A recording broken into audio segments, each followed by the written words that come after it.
ঘরোয়া হিসেবে নতুন একটি রেসিপিতে সবাইকে স্বাগত জানাই। আজকে আমি বানাতে চলেছি জন্মাষ্টমী উপলক্ষে তিলের নাড়ু। চলুন শুরু করা যাক।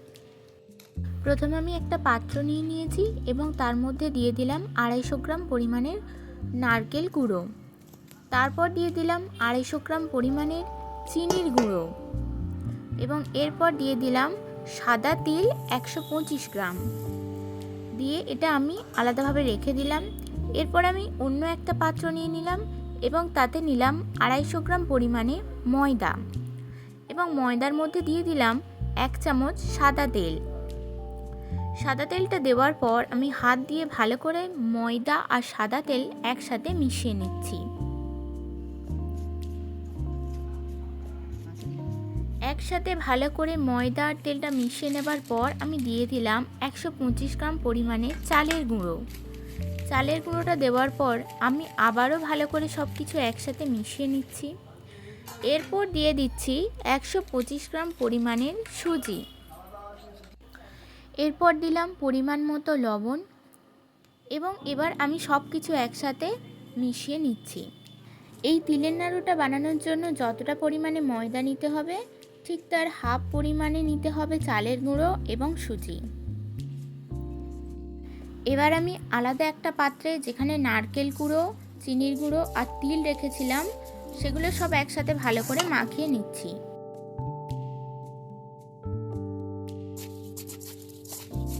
এটা ভালো করে মাখিয়ে নেওয়ার পর কিন্তু চাপা দিয়ে রেখে দিতে হবে 20 মিনিটের জন্য। তো আমি মাখিয়ে চাপা দিয়ে রেখে দিলাম।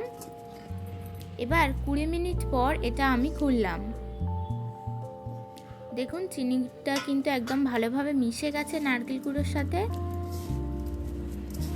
এবার এটা আবারও একটু ভালো করে হাত দিয়ে মাখিয়ে নিচ্ছি। আর আলাদা করে যে আমি সুজি, ময়দা, চালের গুঁড়োর মিক্সটা বানিয়ে রেখেছিলাম সেটা এবার এর মধ্যে দিয়ে দিলাম, দিয়ে হাত দিয়ে ভালো করে মিশিয়ে নিচ্ছি।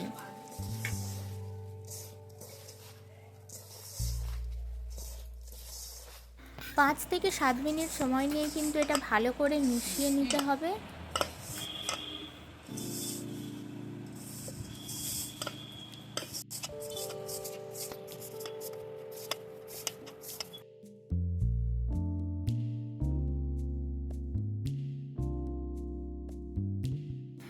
এবার আমার মাখানা হয়ে গেছে।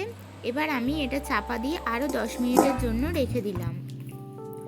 10 মিনিট পর আমি ঢাকাটা খুলে আবারও ভালো করে মিশিয়ে নেব একসাথে।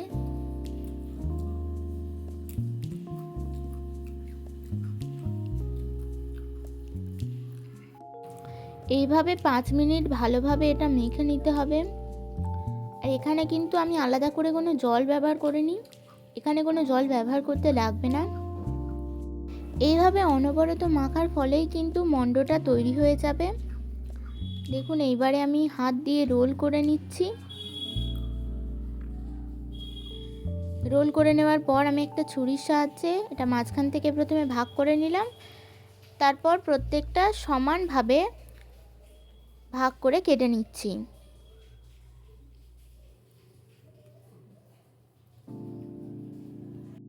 আমি যেহেতু নাড়ুগুলো একদম ছোট ছোট শেপের বানাবো তাই আমি এই রোলটা একদম ছোট ছোট ভাগ করেই কেটে নিচ্ছি।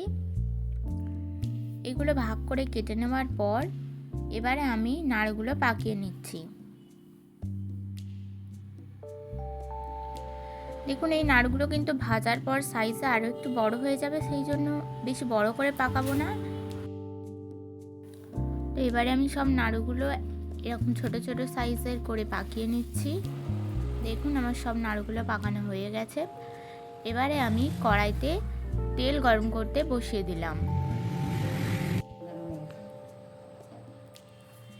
তেল গরম হয়ে গেলে এবার আমি নাড়ুগুলো তেলের মধ্যে ছেড়ে দিচ্ছি। আর গ্যাসটা কিন্তু লো ফ্লেমে রাখতে হবে।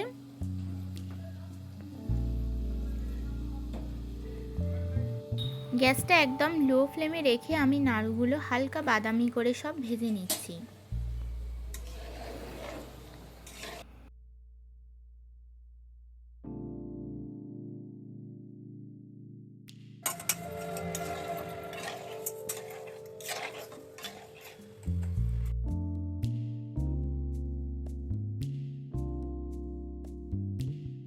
দেখুন নাড়ুগুলোর কিন্তু সুন্দর একটা কালার চলে এসেছে, হালকা বাদামি। এবারে আমি তুলে নিচ্ছি।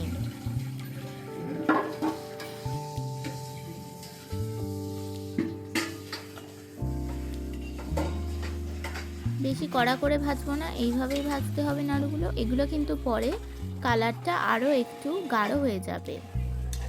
এবার আমি সব নাড়ুগুলো এক এক করে ভেজে নিচ্ছি।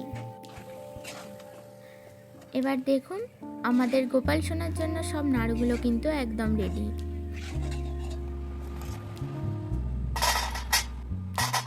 এই রেসিপিটি যদি ভালো লেগে থাকে তাহলে ভিডিওটিতে অবশ্যই একটি লাইক করে দেবেন আর চ্যানেলটি সাবস্ক্রাইব করে দেবেন এরকম আরও নতুন নতুন রেসিপি পেতে। ধন্যবাদ।